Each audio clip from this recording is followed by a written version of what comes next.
And now we are back. I think we were having some technical difficulties. Haven't done this so long, so I think we kind of forgot what was. I kind of forgot what was going on. The engineer. And today we're going to be discussing the Ta-Nehisi Coates book, um, Between the World and Me, and it was also adaptation on HBO and also at the Apollo stage show. But before we do that, how was your holiday, sir? How was Oh Thanksgiving man, it for you? was great. Missing family. This is a always a time where my grandparents really set the foundation for us of gathering together as a family, and so not being able to physically do that was tough. But we did a Zoom call with everybody, and it went so well. And even that evening, they came back and played. Like we played some games when you did the Zoom piece. We did a couple Okay. games and all those things. And so we treated it like it was a regular holiday. We dressed the table and all, and we had a full meal. And we made it through. But yeah, it was good. What about yourself? We did well. Just the three of us, me, the wife, and the mom. The kids, my son came by and got a plate. The kids called, the kids are always on the go. So for them, Mhm. it's not that big of a deal to actually miss it. But we still had a good time. We did miss her, my wife's parents. So we did miss our in laws. Wish they could have made it. But we talked to them and they did well at home, having their Thanksgiving. So it was all good. Just thankful for health and safety for everyone in the family, everyone in the immediate family. So, it was good in that instance. Good, good.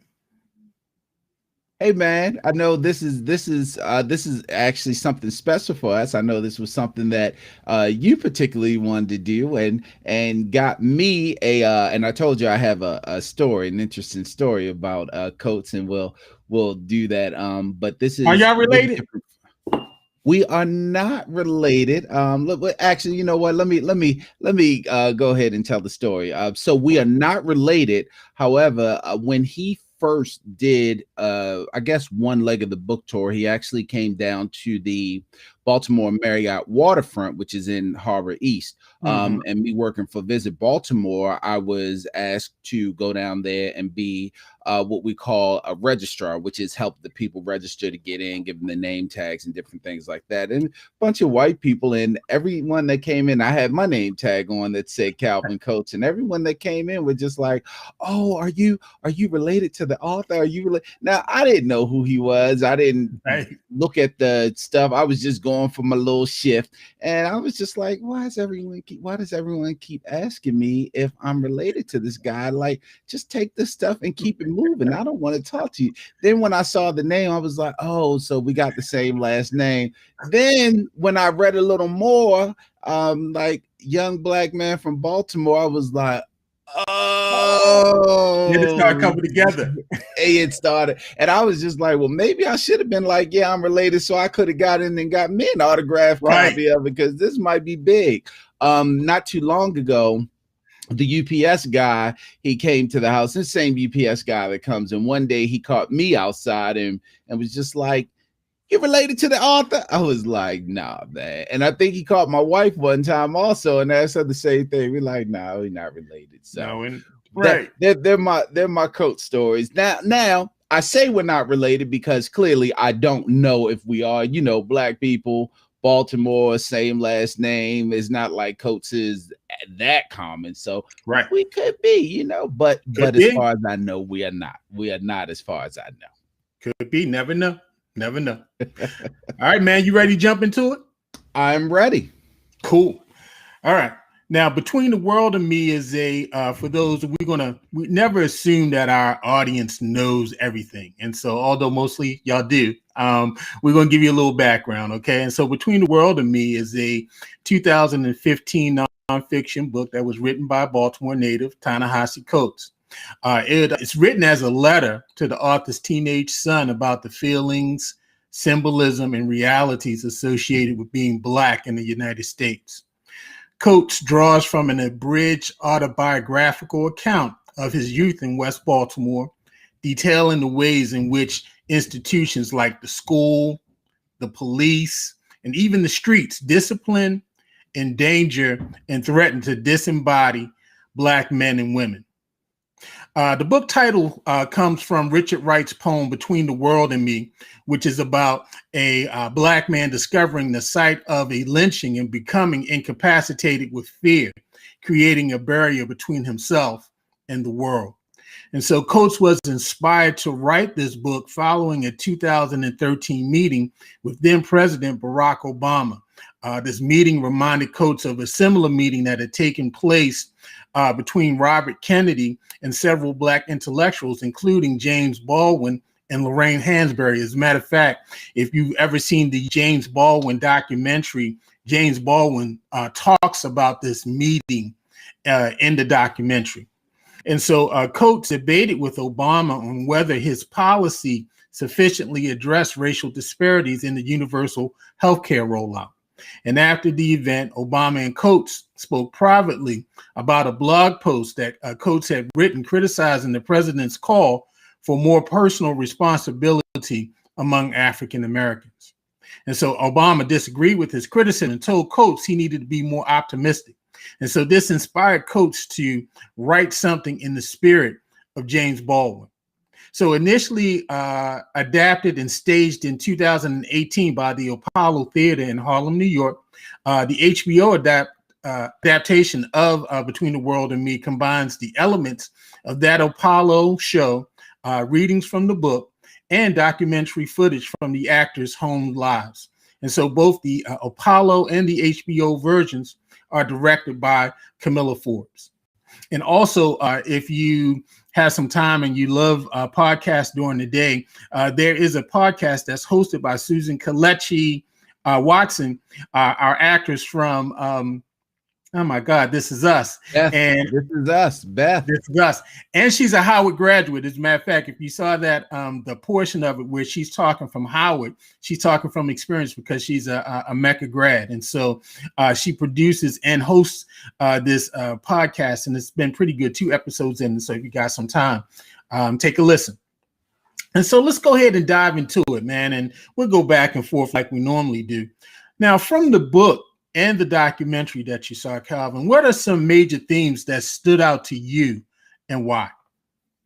Well, we're clearly going to talk about the protection of the Black body, but one of the things that actually stood out to me was also discovery with Ta-Nehisi, because he's a young man from West Baltimore, and he always refers back to West Baltimore within the book, but he also he gives us that detail of how things were so different during the stages of his life. So clearly when he's outside and he's facing young men of his own age in his neighborhood, then when he goes to school and he's facing the girls in the neighborhood and girls in the school, then when he goes to Howard, he takes us on his journey when he starts meeting the women and he goes to Chicago, or he discovers the one young lady is half Indian.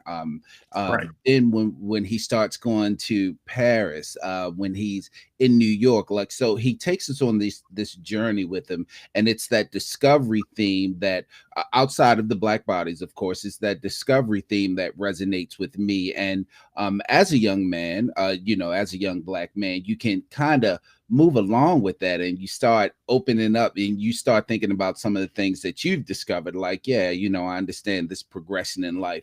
He even takes us when he was dirt poor, didn't have anything, borrowing money, until he actually becomes what he considers no longer a aspiring writer. So the discovery theme is really heavy to me also. Yeah, for me, I'll echo what you said a little earlier. I think it was definitely, the destruction of the body, of how, society is set up to maim the Black body, that we have to protect our body at all costs. And, looking at the various things that you lived life through, dealing with law enforcement, education, the streets, how the precious commodity that is our life. Sometimes we overlook it. I don't think we take it serious enough of the pressure to protect your body. I never forget when I was growing up, and this was like the the late 70s, early 80s, you know, there was this big thing of Black men were endangered species. And if you made it to 18, you made it.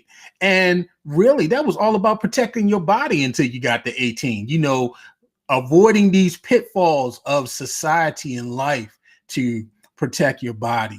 And so that was a very important thing for me. Also, the theme of love, falling in love and discovering yourself. Love has a strange effect on you. And that thing of experiencing love and being open, and how it, you know, you can have all of this bravado on the outside, all of this strong, like, you know, I'm a player, you know, but when love comes, you know, it kind of washes all of those things away, all of that strength that you present on the outside. And, you know, we saw this with Coates, you know, he's like a budding intellectual, but when he falls for these women, it's like he's a baby, you know, he's like putty in their hands. And, you know, also the transition of children, the impact that having a child has on your life, very important. And I'm gonna touch on that in a couple questions a little later. And, you know, I think that's just a super strong theme for me. And also Black people, how we really are across the spectrum of who we are. A lot of times, you know, growing up in Baltimore, I didn't know too much more outside of Baltimore. You know, I thought everybody, you know, maybe lived single parent, you know, the parents worked hard. You went to a public school. When I went to college, I went to the other HU. I didn't go to the Mecca. I went to Hampton University, and I met people that were so diverse that were Black, you know, rich, middle class, people from Cabrini Green that was from the projects, people from New York, people from the deep South, people from the rural South, people from the West Coast, people from Africa, people from the islands. And seeing this big melting pot of people made me realize that, you know, we're not a monolithic group of people. You know, we have these different experiences and different modes of who we are. And so that definitely stood out for me in the book, in addition to, you know, dealing with the racism and, you know, how do we combat this of the dreamers. And we'll talk about the dreamers in a little bit. And so now we touched on this theme about the most central being about protecting your body. That's pretty much what I think the majority of the book is about, this protection of the body from destruction. And we know that the body is under attack by law enforcement, by the government, by the education system, by the dreamers, by the streets. And so let me ask you a question. What was Baltimore City like when you were growing up? Were there threats to you losing your body, and how did you recognize them? Absolutely. Just as with any young Black man growing up, there's different pitfalls in different times. Of course, there's always that overlying theme of gun violence, but one of the things that was definitely dangerous for us was the theft of your coats, the actual jackets you're wearing, Oh or my your God, I was going to talk about that. Yes. shoes. Yeah, it was, you know, trying not to. So it scares my parents. It scared my parents to death. So it was like, yeah, I'm not buying you that for Christmas. You know, everybody wanted one of the starter jackets, the NBA jackets. I'm not buying you that. Georgetown. I got one of the knockoff jackets, and there wasn't nobody trying to steal that. And plus, I was getting clowned about it too. What did it say, town, or did it say G on it? I had a Carolina one. I had a light blue Carolina one, and because it wasn't a real starter jacket, that Carolina blue was more like just sky blazing blue or something. It wasn't even the blue. Right. But yeah, so getting that, of course, the term that we still, well, us older folks still use today, getting banked. You always were afraid to walk by a group of kids and, you know, they jump you get banked, especially downtown. If there's a concert or something going on, or down the Inner Harbor on Easter, you walk by, you gotta worry about the Murphy Holmes boys, you gotta worry about the Latrobe boys, different neighborhoods down there, and they just bank you. They get a little kid to snatch your hat, and you chase them around the corner, and what's waiting for you? 20 dudes waiting for you to fight, you know what I mean? And what you gonna do? So yeah, those growing up, the time that around the time we grow up, those were some of the major pitfalls. And of course you had your crack, and Right. the normal violence that's coming now, but those were the things that we were really afraid of around that time. Yeah, definitely. I agree with that. It was also getting your shoes taken as well, your shoes taken off your Yes. feet. And Yes. so, your people wouldn't buy you the shell toe Adidas or the Nikes. Um, that was the time I really also remember guns coming into play. Yes. Before that, as younger teenagers and adolescents, preteens, it was mostly you're fighting with your hands. You put the chip on your shoulder, person knock it off, you go to swinging in the back alley or in the front, wherever you were. Around teenage years, you start to have this fear of someone having a gun, and that was the big thing of, don't mess with this person. That person carries a gun. People carrying guns in school and stuff like that. And so, yeah, that was, Baltimore of my youth. It wasn't necessarily crazy. I think we were right on the verge of crack. Heroin had always been an issue in the city and all, but it was not to the point of where you were seeing people nodding out like you see people now. But we were just on the beginning of crack, and you still could go some places, but yeah, there was definitely, you didn't want to end up down Murphy Homes, you didn't want to end up down Lexington Terrace, you didn't want to end up over Lafayette. And so, yeah, you definitely wanted to protect your body in those neighborhoods. Now, Coates, one of the things I like, he uses this literary form that was used by James Baldwin in The Fire Next Time, and that he writes this book in the form of a letter. I think in The Fire Next Time, Baldwin wrote the book as a letter to his nephew. But of course, Coates is writing to his son Samari, and he begins by addressing him in his 15th year. And I'm going to read that section. I write you in your 15th year. I'm writing you because this was the year you saw Eric Garner choked to death for selling cigarettes. Because you know now that Renisha McBride was shot for seeking help, that John Crawford was shot down for browsing in a department store. And you have seen men in uniform drive by and murder Tamir Rice, a 12-year-old child whom they were oath bound to protect. And you have seen men in the same uniforms pummel Marlene Pinnock, someone's grandmother, on the side of a road. And you now know, if you did not know before, that the police departments of your country have been endowed with the authority to destroy your body. It doesn't matter if the destruction is the result of an unfortunate overreaction.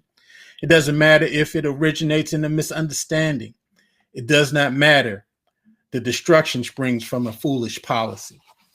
And so, what do you remember about being 15 specifically? You remember 15 years old? I do remember 15, and I remember 15 vividly because 15 was my freshman year going into City College. Wow. So yeah, I had the world in front of me, and that was actually, it was 15 going into 16. So I was in my freshman year, then went into my sophomore year at City, and I had a high top fade, and Right. like the parents say, you start smelling yourself. Right. I'm at this school, which is one of the most popular in the state, and I feel like I'm on top of the world. I'm popular in school. The girls are starting to pay attention to me. I mean, 87 was a very, very fun, enlightening.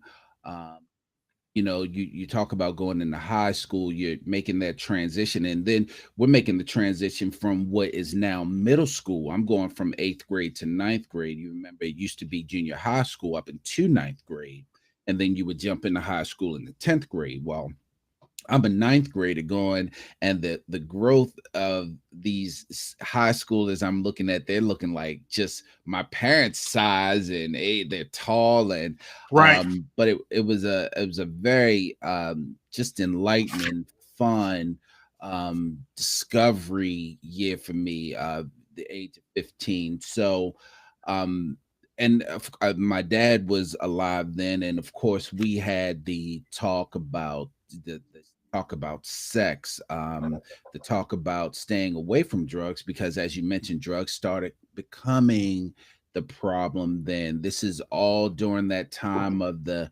just say no. Sure. We're coming around that time, so we're having those conversations.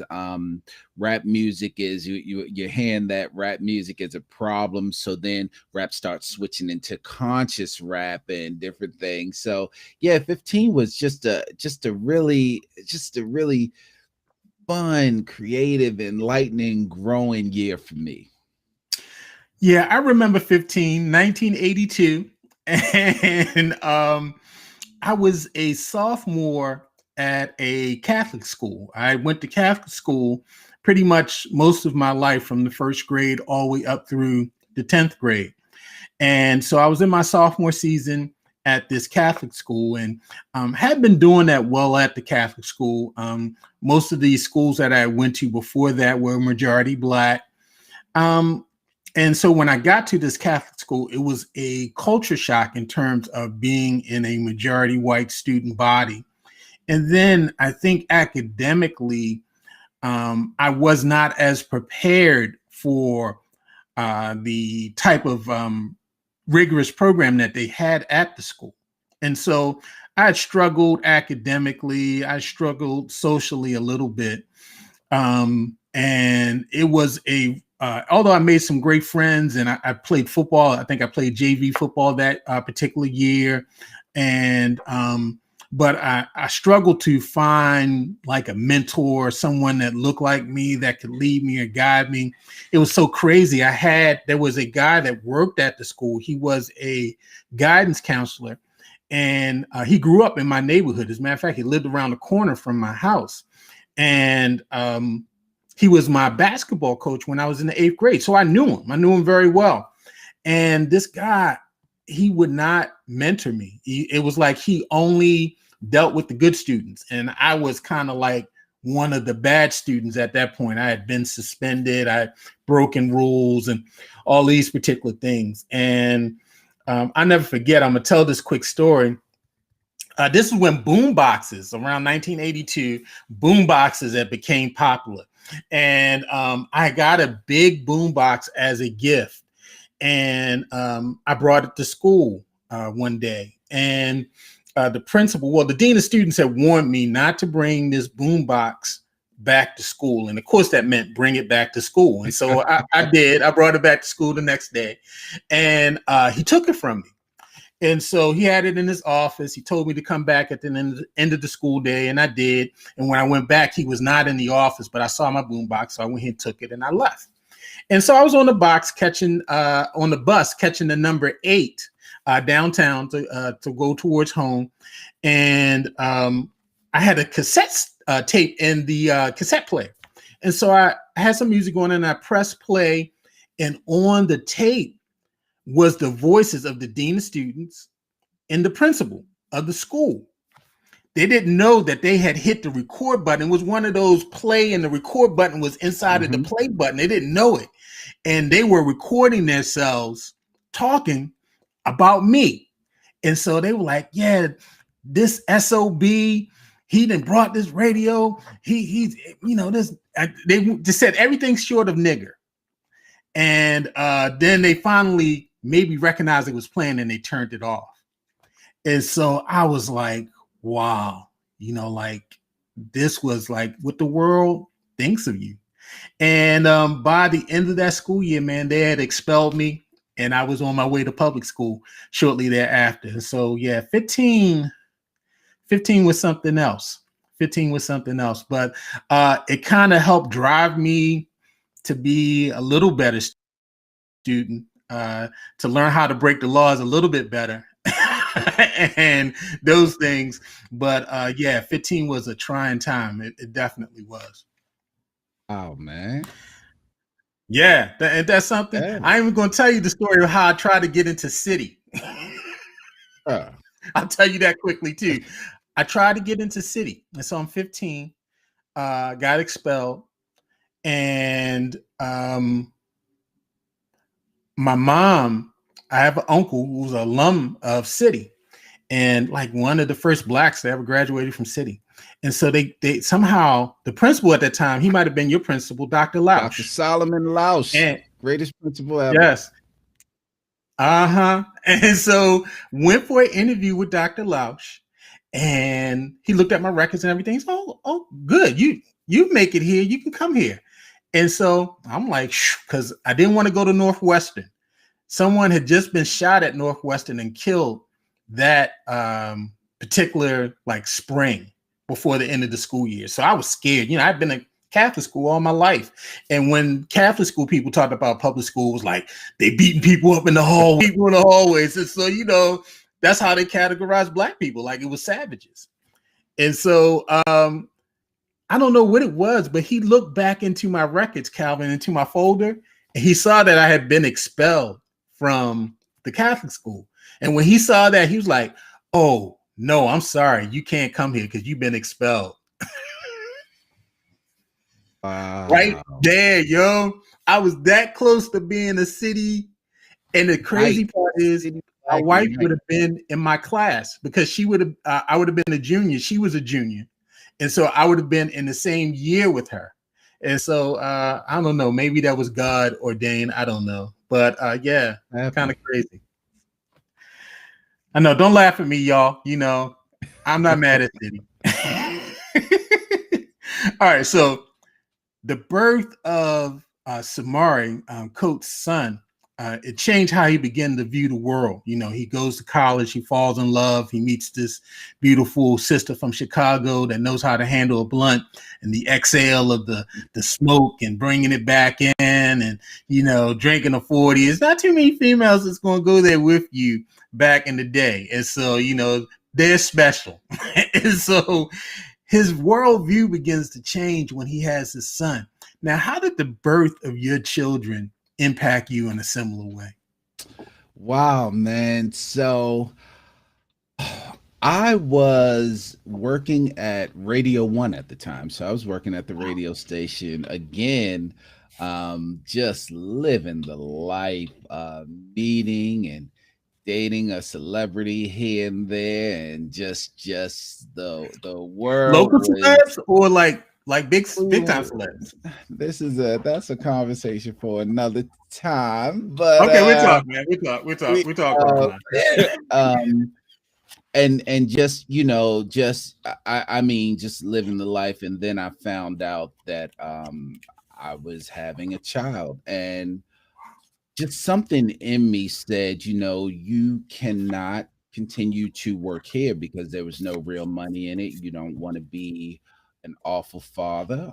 You want to try and do the best you can because, I wasn't married. We weren't particularly together. Um, so things had to change. You kind of grow up quickly as you can. And being the only child, I always like to be independent. I always like to do things on my own. I didn't want to take much advice from anyone. Uh, it was a struggle.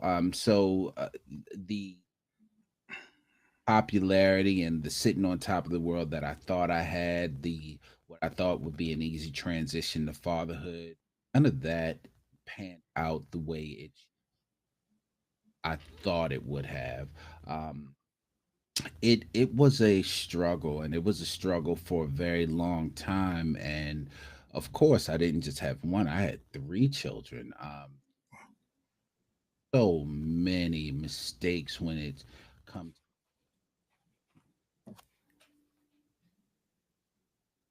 So many mistakes. During the time my father passed, so I didn't have his guidance. I didn't listen to my mother. So the world changed.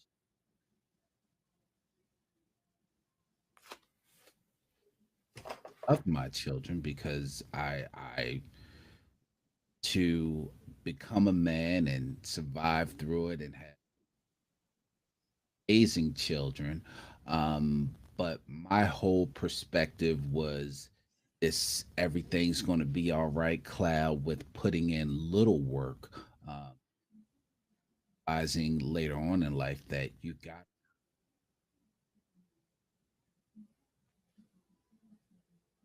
charm like you've been using all your life because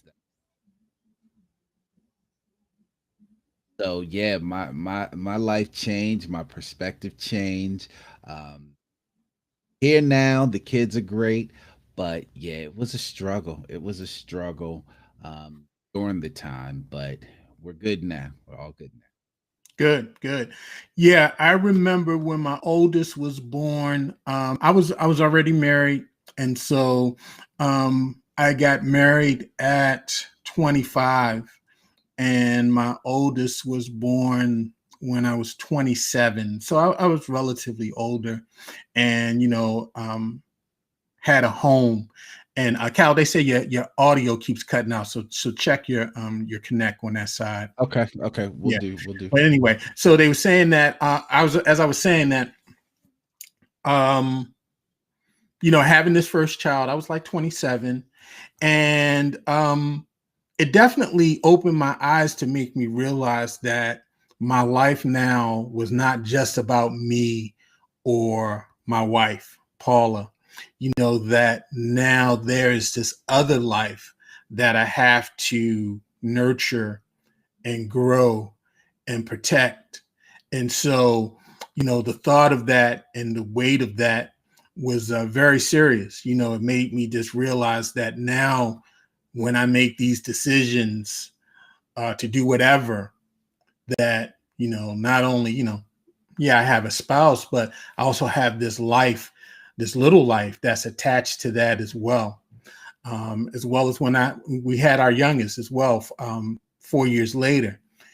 This greater responsibility of uh, nurturing and growing and encouraging and being more responsible. When you're younger, particularly as a newlywed, you still just think it's all about you. And so a lot of the decisions you make and the things that you do is really just based on what you want to do. I want to do this. I want to spend the money. I want to, do these particular things. And, when these children came along, it made me realize that, okay, I can't spend my money the way I want to spend my money on me. I have to make the sacrifice for children, or have to make the sacrifice for the home. And I want the children to be safe in the home. And I want them to be in a good neighborhood where they can have a good school and all of these particular things. And so it definitely just opened my eyes. I thought I was pretty responsible just because I was married. I mean, I made it far enough to get there, but having children, I think, made me grow. It made me mature. I was married, but I don't know if I was necessarily mature. And having the children made me mature, made me grow up. Um, and it's been up and down. I've done some. I think I've done some good things as a dad, and probably there's some things I missed the mark on, and so I'm still trying to perfect that. But I think I've done a excellent job of trying to protect their bodies. As a matter of fact, Coach talks about that in the book, and he talks about, there's a part where he talks about how Black parents try to protect their children. I'm gonna read that. He said, Black people love their children with the kind of obsession.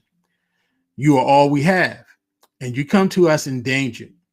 I think we would like to kill you ourselves before seeing you killed by the streets that America made.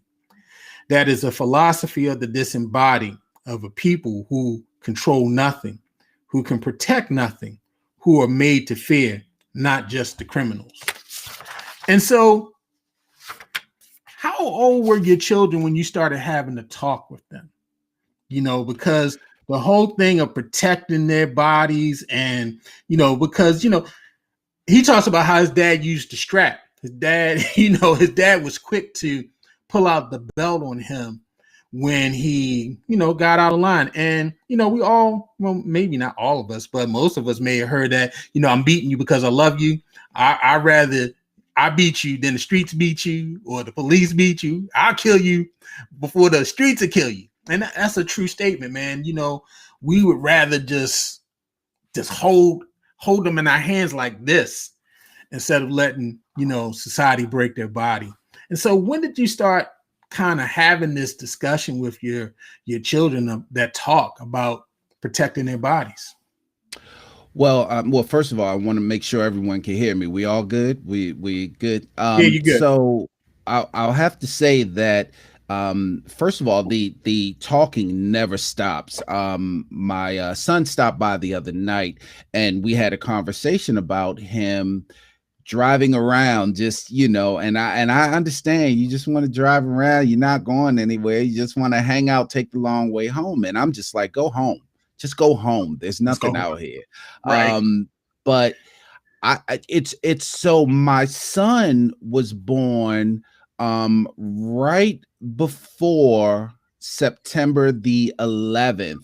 And at the time the girls were 4 and 5, and I started having that conversation about protection of not just their bodies, but protection of one another at that time, when you couldn't stop watching the towers, and the questions were, why are people doing that, what's happening, why is this, and it's you got to protect your brother, you got to protect one another. Just as we protect you, you have to protect them, because there are people out here that want to do bad things to you. And so the conversation started before they could even really comprehend what the conversation was about.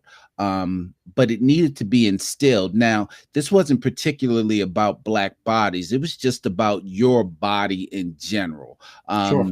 There are people that just hate you because they hate you. In this instance, they hate you because you're an American. Then as they start growing older, and they start seeing things, and they start recognizing things, you try to use everything as a teaching moment. And again, like I said, it continues. My son is having a problem with his hood and his trunk, and I'm like, we got to get it fixed, because the last thing I need you to do is to stop and just be on the side of the road trying to fix something, and something happens. Or let's say you get pulled over by an officer, and for whatever reason you have to open your trunk, and because that trunk doesn't stay open and it slams down, that could sound like a gunshot and something could happen. So the teaching never stops, but it started very early, and it started with the backdrop of 9/11, and the plateau of, you have to just protect one another along with protecting yourself. Yeah, I agree with that. It's crazy because, yeah, I guess those conversations, at least for me and probably for my wife, probably started young too. Of that, there, excuse me, there is danger out here, and the danger sometimes is just unseen. You can have trust in particular things, but you kind of have to watch yourself, watch how you move, how, some people don't have the same perception of you that you have of yourself. I know, even although my children are adults, there's still some aspect in me that's concerned about protecting their bodies of, watch how late you're out, because when you're driving, there are police out there. There are people out there that don't have good intent. And, sometimes they're looking to break your body. It's it's not necessarily a funny story. Maybe about 3 years ago, maybe two, my children, my girls, me and Paul had gone somewhere, and they had the car, and they were doing something, just the two of them. And so they stopped at a local 7-Eleven that's not too far from my house. We frequent the 7-Eleven to get gas and other stuff. And they had stopped to get some gas. And there was a new person working the counter. And the person, messed up on their pump and gave them more gas than they were supposed to get. And so they came back in the store to get something. And so another person who worked there recognized it, and she was demanding that my daughters pay the additional money for the gas that they received. And they were like, well, that's not our fault. We paid for, how much we wanted. We didn't control what the person did back there. You can't make us do that. And so they kind of got in an argument with the person. And the person behind the counter said, well, that's all right. I'm going to call the police. And so this person was going to use the threat of the police, because the police will break your body. You don't listen to me, I'll get the police. And they called me, and maybe we were at wherever we were. And I was like, well, look, just go sit in the car. Don't leave. I'm on my way. We just left wherever we were, and we came all the way back to where we lived, and walked in the store, talked to the person. Person recognized me because I've been in the store countless amount of times, and was like, why would you threaten to call the police over $10 worth of gas? But that's how society views that there are people that can break your body. If you don't listen to me, I'll get the police to come break you, because if you don't do what I say, they'll make you do what they want you to do. And so, it's just very important. We got to realize how we deal with the police. A lot of times we take this very strong stance, like, I'm F the police up. That's not what the Panthers taught. When the police came up the pigs, they told you, put your hands on the dash, know your laws. That's the whole point. You have to know your rights, but you're not in an open confrontation with the police, but you know your rights and you can respond based on your rights. A lot of times we just want to fight. And we don't know nothing about our rights. And so just know your rights, protect yourself, protect your body. And so, I just, always found that, when they leave my grasp, what are they going to encounter? Definitely. Now, as a child, often our relationship with law enforcement is different. It's not necessarily adversarial. We grew up with, officer friendly and coming to the school and all those particular things. Now, when did your perspective of law enforcement change? Wow. So I'm assuming. Yeah, it absolutely has changed. It's but I would now with that being said, my perspective has changed just because of the things that I've seen and the things that other people have experienced. My experience with law enforcement has not always been bad. I've had more better encounters than bad encounters. However, there was a night now growing up. You talked about your experience having gone from black schools to white schools. I was the complete opposite. I grew up in white schools all the way up until the end of elementary school.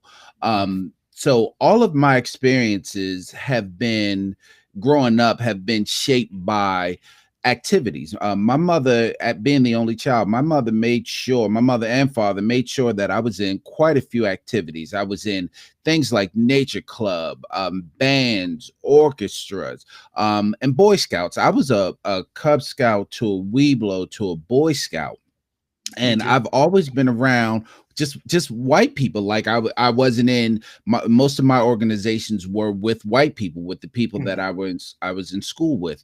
Well, this one particular night, now I'm already transitioned out of the white schools into black schools, and the Boy Scout troop that I was at a church up at Bel Air and Frankfurt Avenue, if you know anything about the East Side, right next to where the Rite Aid shopping center is, and there's a Save-A-Lot or Aldi in there now. It's a church right there. So a buddy of mine that I asked if he wanted to come to Boy Scout with me, because I'm, Captain Save a Nigga, like, yo, they come to Boy Scout with me. So we're walking from Boy Scouts. Now we're about 16, 17 years old, walking, coming back down, walking to Garden Village, where I grew up, walking back to Garden Village. So we're coming down Radicke Avenue, and it's a little dark down there. And this police officer pulls up on us, and he doesn't get out aggressively, but he gets out aggressively, if you know what I Sure, mean. I Like understand. he gets out basically like, you all are going to stop. So, growing up listening to Officer Friendly and all that, and knowing that I didn't do anything wrong, Right, he starts questioning like, where how are you guys doing tonight? Yeah, we're good. And kind of like, all right, so what's going on? Like, why are we here, sir? right, We're trying to go home. Yeah, so you guys are out pretty late tonight. It's about 8 o'clock. I right, mean, it's the winter, so it's a little dark, but it's not late. So where are you guys coming from? Coming from Boy Scouts around the corner. So he looks us up and down, and we don't have any Boy Scout uniforms on because our troop didn't have to wear uniforms. We were one of those kind of relaxed troops. No one had to wear uniforms. right. But he's like, "Are you sure you're coming from there?" Like, yeah, where else would we be coming from if I'm telling you we're coming from Boy Scout? Well, we had you two fit the description of some young men that have been stealing cars around the neighborhood. So I don't live far from the neighborhood, neither does he, and we don't know of anyone that's been stealing cars recently. Now, if you'd asked us 3-4 months ago, I could have Right, told you who exactly was stealing the cars, but recently ain't nobody been stealing the cars. right. But we're both looking like, no, okay. And then he says, so I'll go up there and ask them, and if they say that you weren't coming from Boy Scouts, I'll come back here and arrest you. One, Wow. you can go ask them. Two, arrest us for what? Because we may have been lying about the Boy Scouts. Like, why would that threat even be there? So Right. from that point on, I started getting a little jaded about being questioned about fitting the description, because the description is always young and black. So I always fit that description. So that started jading. And again, most of my encounters have been great, but I've had that encounter before, just walking, minding my business, and then just being rolled up on for absolutely no reason. Baltimore didn't adopt stop and frisk, but it felt like it.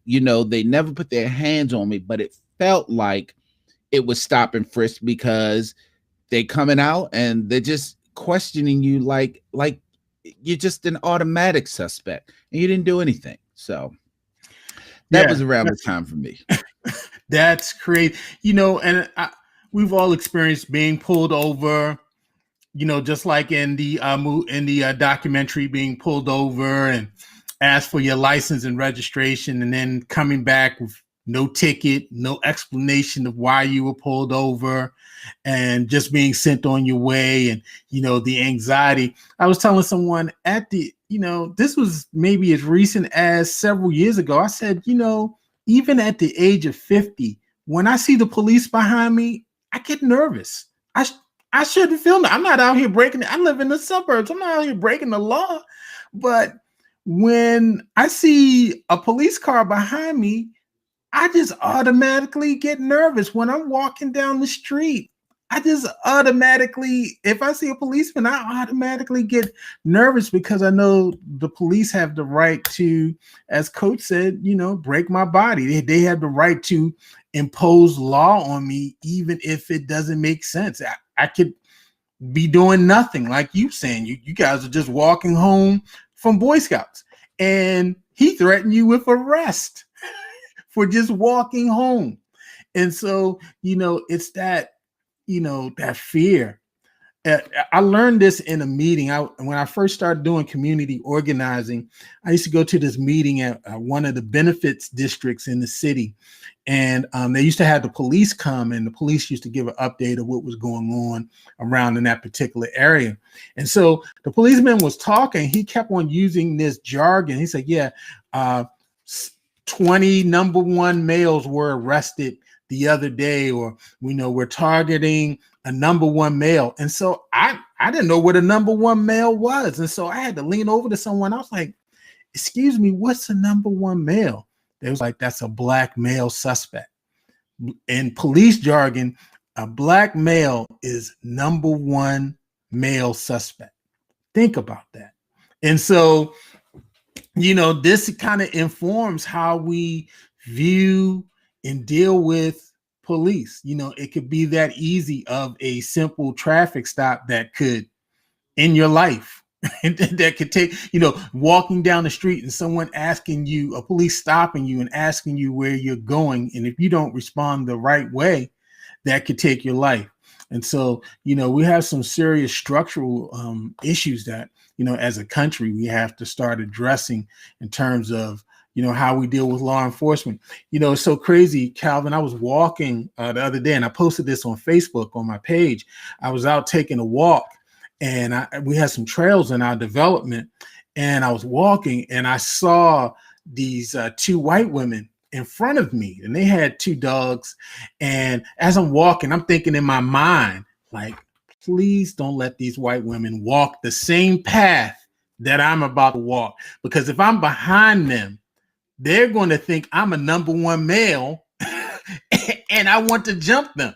Now, it's two of them with two dogs, but I'm nervous just by myself because I know the power of Karens to lie, of people to lie and said this person was harassing me or change. I mean, we've seen it. And so they happened to turn right on the same path I was walking on. So I slowed down my pace. I started walking a little bit slower.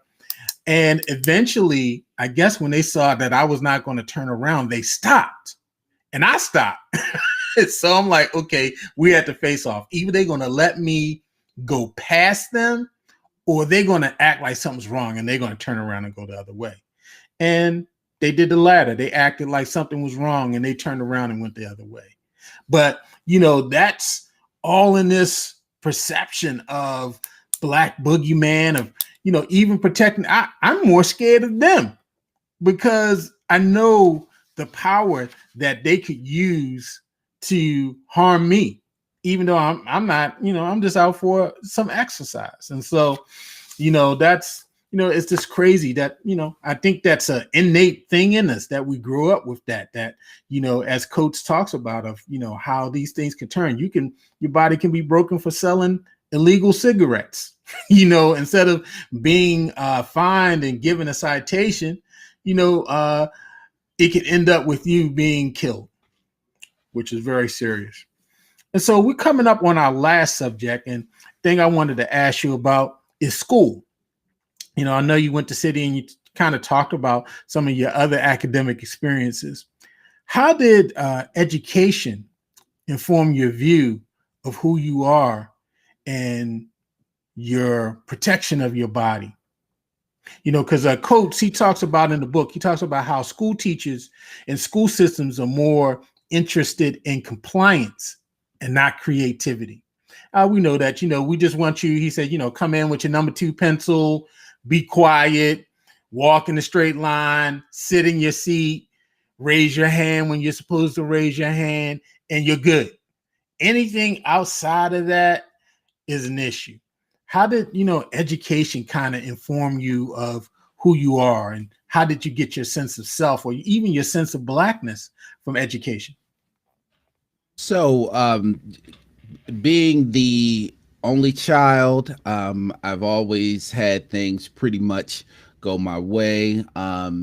Being, and I mentioned it in elementary school. At certain time, I was the only black kid in the class or in the school, and then more started coming. It's crazy if you I grew up in Garden Village, and in Garden Village, we were the only black family. Well, Maya and her family lived down the street. There were only 2 of us in Garden Village. You go to Garden Village now, you won't see a white face anywhere. But Mm-hmm. so for me in elementary school and middle school, I was always treated as the special kid because I was black, but I could compete academically with any of those white kids in there. So I was never treated differently as far as there need to be special accommodations made, or and when you're young, white kids, they didn't hold their tongues either. I've had them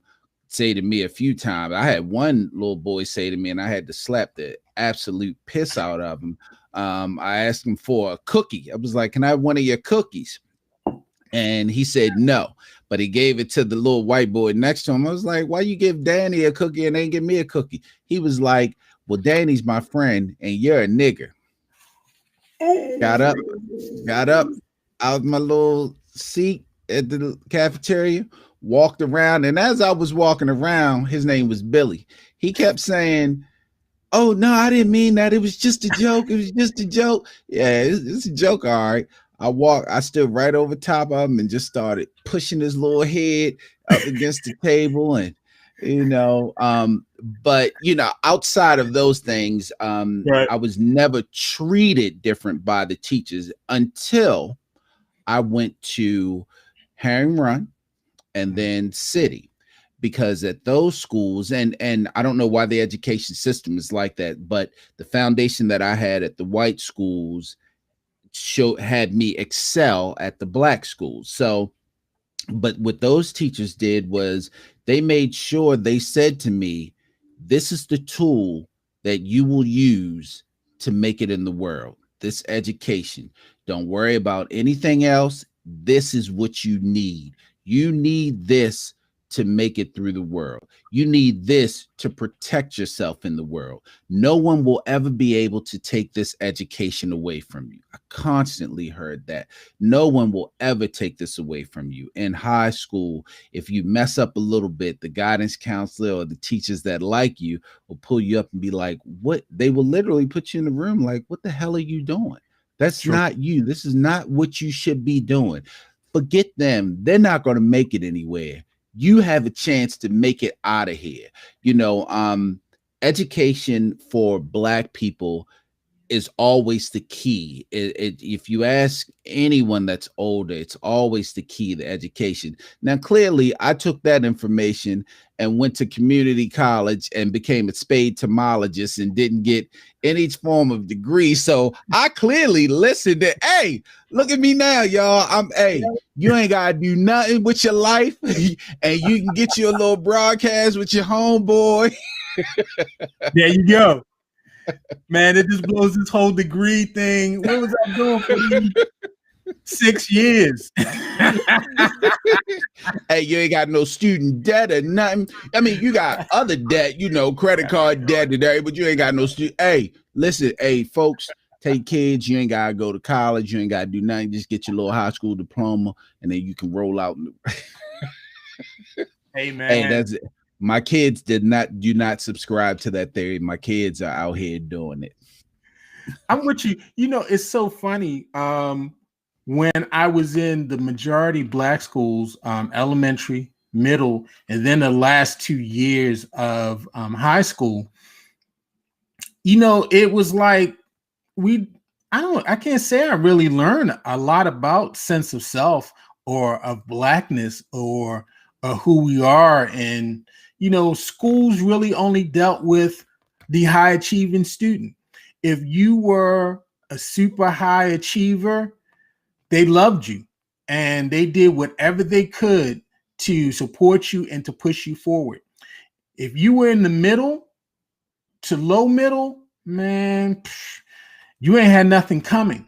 And I was right in the middle. I never forget, I had a teacher. I think she was like a civics teacher. Her name was Miss Otho. And Miss Otho was a HBCU graduate. I think she went to maybe North Carolina Central or one of the schools in North Carolina.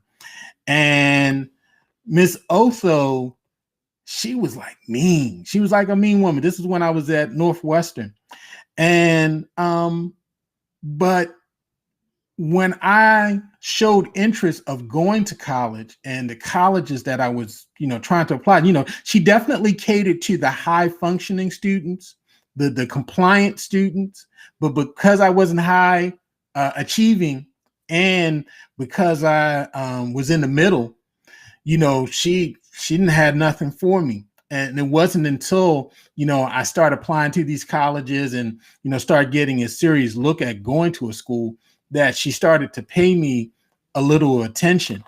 And, I just, I never got that feeling of nurturing of, you can do more than just go to school. It was like, the black thing that they told us. You go to school, you get an education, and the education is going to take you far. But they never told us what we could do, and how you could go out there and achieve if you have an idea and you can build on that idea and nurture it and grow it. Maybe they didn't know, and so maybe they couldn't impart to us what they didn't know. But I felt that a lot of times I missed out on that nurturing in the system, because the system really only is built for those people who are compliant or those people who are high achieving. If you're low achieving, you don't have anything coming for yourself. And I think I found my sense of blackness, or my sense of self revolutionary side, was once I got to college, and I started having these experiences with other people and being exposed to different things and learning more about self.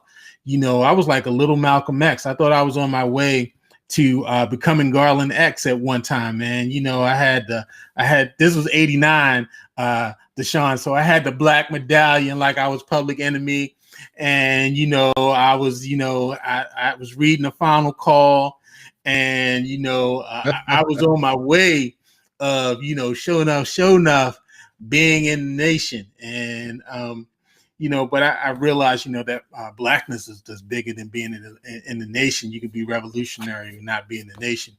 But I think that's where I kind of got in touch with my history, and linking myself to my past. And Bean Pie, Bean Pie.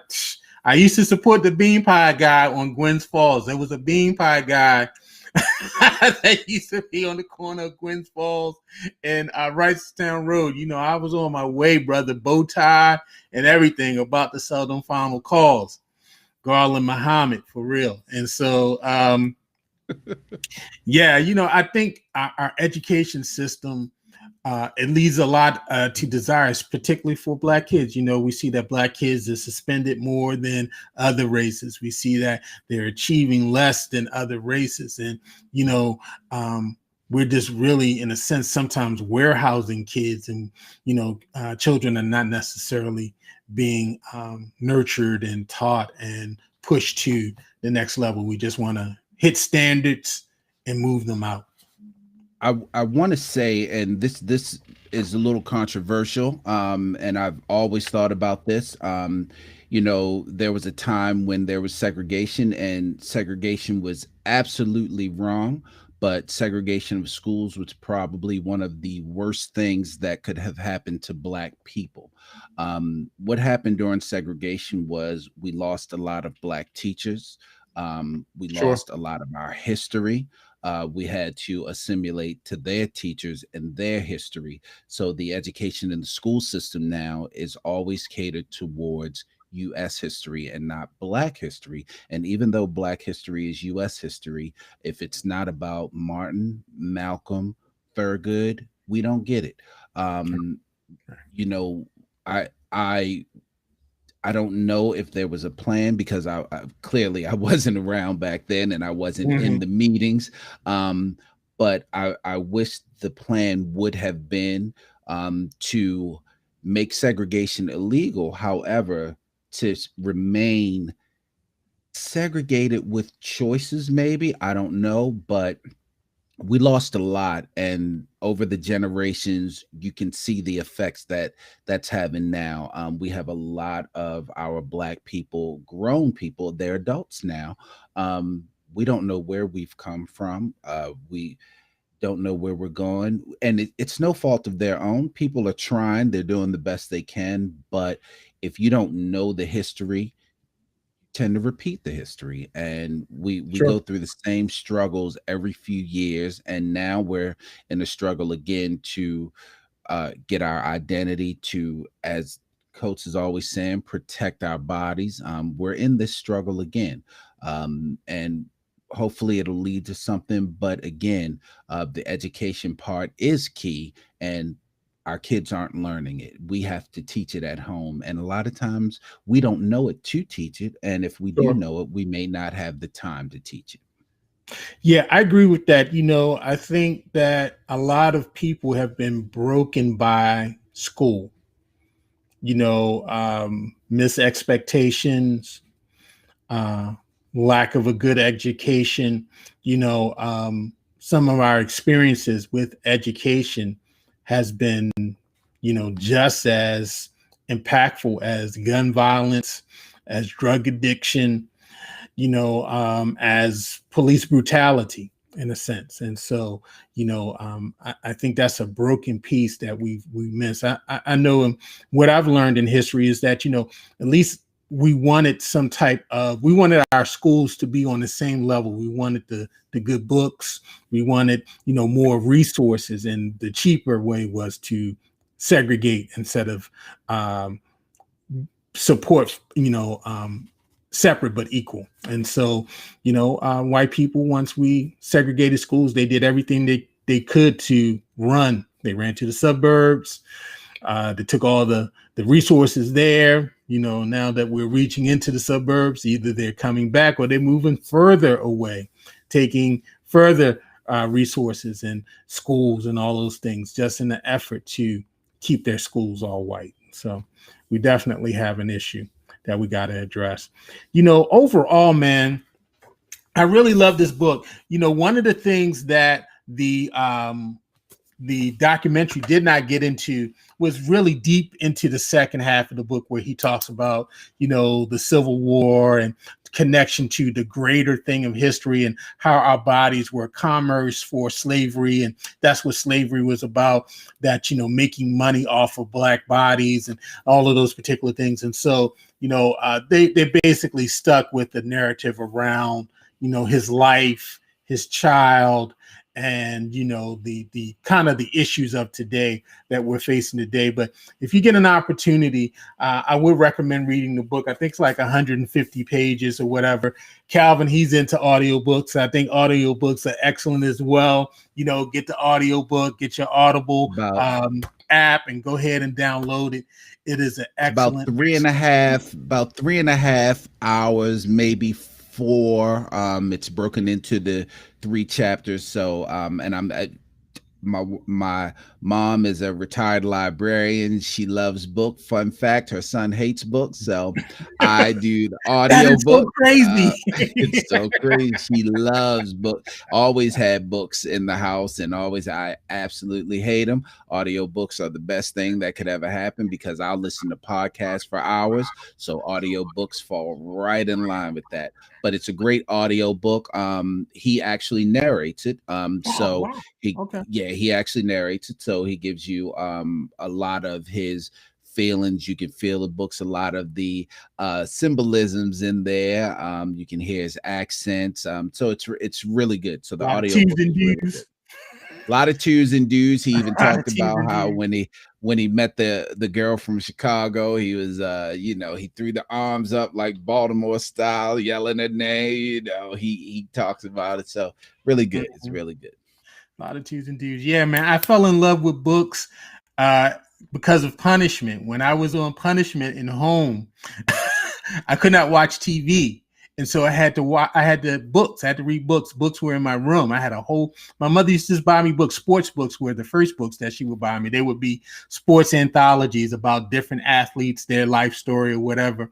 And so I started with those, and I just always loved books ever since. And so, yeah, I'm a major book reader. Also, I like the audio as well. And so, do either, get in where you fit in.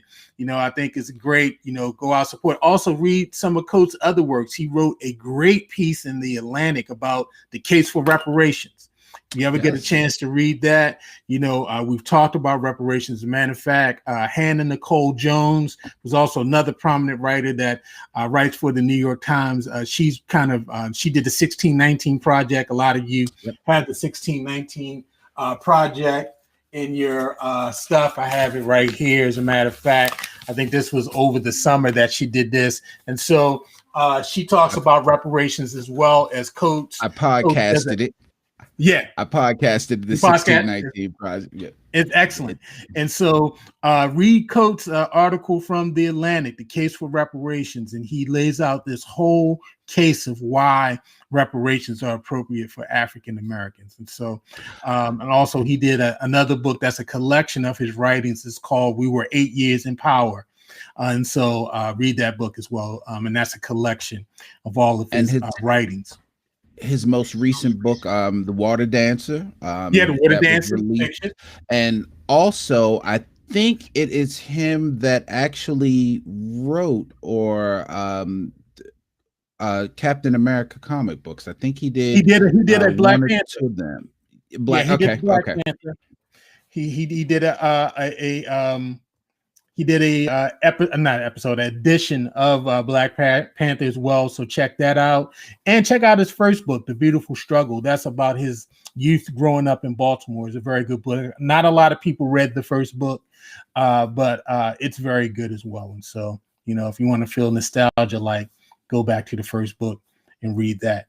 And now I'm gonna have to call my cousin up and see what he's doing. I wonder if he's still in Paris. Yeah, because he's my cousin now. I don't know if your cousin. Now your cousin claimed it.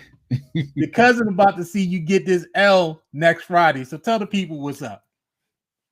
First of all, so we again, we want to thank everybody for always joining us. Please follow us or subscribe on social media. You all definitely know Facebook, All Things Black with Garland and Calvin. It's also All Things Black with Garland and Calvin on YouTube. And we have a Twitter page and also an Instagram page, which is at AT BWGANDC,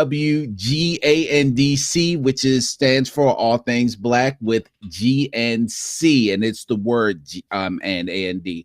But next Friday we are doing a remix battle. I am now up. Are we tied or am I up 4-3? Which you up, man.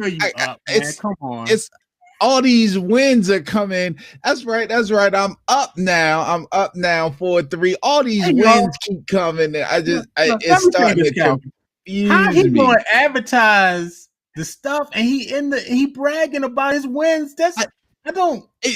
I didn't listen. I did not mean to do it, but if you, I didn't mean to do it, but if you ever watch if you ever watch Jimmy Johnson on the NFL when he's commentating, he kind of wears his 3 Super Bowl rings as he's talking, about the other team. I'm just saying, I don't have Super Bowl rings myself, but I definitely have 4 wins in a row in the ATB Zoom music battle. So next Friday at 7, we're going to do the remix. The following Friday, the 18th, we're going to do some sort of Christmas special. We haven't quite worked it out, but it's going to be Christmas music. I'm doing that. And then beginning next year, of course, we're going to jump back into This Is Us and start breaking down the episodes when they come on. And we're going to start doing a political thing because we want everyone. Now is the time. We don't want to wait until 6 months before the election to start deciding who we want to vote for, start telling people don't vote for this candidate when there's no other choices. So we're going to start educating our viewers on the local elections, local delegates. We want to, we want everybody to be aware. So we definitely want people to join in for that also. What else? You got anything else, Garland? I mean, get your remixes together, man. Get you and your boy Deshaun, because I clearly am always fighting both of y'all and always winning. I don't even know why Deshaun is your consultant. I mean, even Matt Patricia finally got fired. I mean, you might want to let Deshaun go, bro. I mean, Deshaun, I'll be sending you the list. I'll send you the list next week. Hey, we want to thank everybody. We hope you all had a great Thanksgiving. We are now in December. We got 30 days before 2020 is over. What'd you say? Deshaun put up the white flags. Come on, Deshaun, don't quit now. We got 30 days before 2020 is over, and this has been some sort of year, but we've made it this far. We will make it through, and 2021 is new horizons, and we will overcome, and whatever you want to say, we will do all of that. So happy holidays to everyone, especially because we probably, other than this format, we probably won't see one another. So happy holidays to everyone. Everyone remain safe. There's still not a vaccine, so coronavirus is still real. Listen, the entire Ravens team has it, so if the Ravens can get it and they millionaires, your little $35,000 a year ass can get it too. So right. make sure you remain Just safe. man black gonna get it. Exactly. Mask up, social distance. The best thing to do is, if you can, just stay home. If you can, just stay home.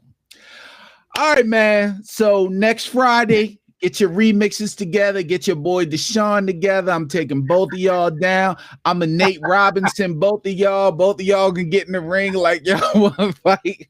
I'm gonna go ahead and Nate Robinson. Both of y'all gonna be doing the Nate Robinson challenge. That's okay. I'm gonna try to tank you. I'm gonna do a tank on you. So we'll see. You can. I'm gonna have Katina singing Negro spirituals for y'all when y'all fall down. Oh Lord. Hey everybody, we thank you all again for joining us. Hope you have a safe evening, and we will see you all next Friday. All right, G. See you next Friday. Peace. Have a good one.